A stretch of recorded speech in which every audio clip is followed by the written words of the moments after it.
અને હવે વાત કરવી છે ખેડૂતોની, કારણ કે ખેડૂતોને એક બાજુ કુદરત વેરી બને છે, બીજી બાજુ ભાવ નથી મળતા, એમાં સરકાર બેલી બનીને આવે છે અને ટેકાના ભાવે ધાનની ખરીદી કરતી હોય છે, ઉપજની ખરીદી કરતી હોય છે, પણ એમાં પણ કેટલાક લોકો ખેડૂતોને લૂંટી લેવાના મૂડમાં હોય એવું દેખાય છે. અને આવું જ જૂનાગઢમાં સામે આવ્યું છે. 20 લાખ રૂપિયાની ગેરરીતિ સામે આવી છે.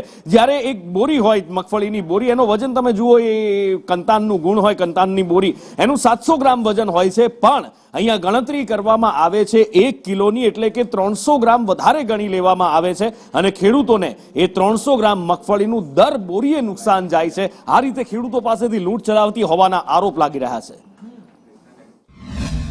ન્યૂઝ દ્વારા રિયાલિટી ચેક કરવામાં આવ્યું છે અને આપ જોઈ શકો છો તેના માળિયા તાલુકામાં જે મગફળીની ખરીદી થાય છે તે યાર્ડમાં થતી હોય છે. યાર્ડમાં જે ખરીદી કરવામાં આવે છે તેમાં બારદાનનું વજન સહિતના જે છે ખરીદી કરવાની હોય છે, પરંતુ અહીં જે બારદાનનું વજન બાદ કર્યા બાદ 300 ગ્રામ એટલે કે એક બારદાન દીઠ 300 ગ્રામ ખેડૂતોની મગફળી વધુ ખરીદી કરવામાં આવે છે. આ સમગ્ર મામલાને લઈને જૂનાગઢ સંદેશ ન્યૂઝ દ્વારા છે તે રિયાલિટી ચેક કરવામાં આવ્યું હતું. રિયાલિટી ચેકમાં ઘણા ચોંકાવનારા કેસ સામે આવ્યા છે. આપણી સાથે અહીંના આગેવાન છે તેમની પાસે. તો પિયુષભાઈ, ખાસ કરીને તમે રિયાલિટી ચેક કરવા માટે આવ્યા હતા અને શું જોવા મળ્યું છે અહીંયા? પહેલા તો છેલ્લા 14 દિવસ થયા અહીંયા માળિયાહાટીના એપીએમસી માં બારદાન નહોતા. કાલે અમે ઉગ્ર આંદોલન કરી, રજૂઆત કરીને આજે મગફળીના બારદાનો આવ્યા છે. માત્ર 10,000 જ બારદાન આવ્યા છે.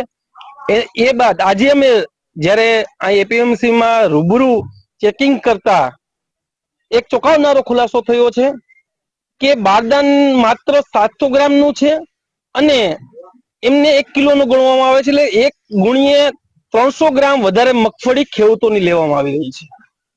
એક ખેડૂત દીઠ 30 કિલો મગફળી વધારે લેવામાં આવી છે. માળિયાહાટીના તાલુકામાં 6,000 જેટલા ખેડૂતોના રજીસ્ટર થયા છે.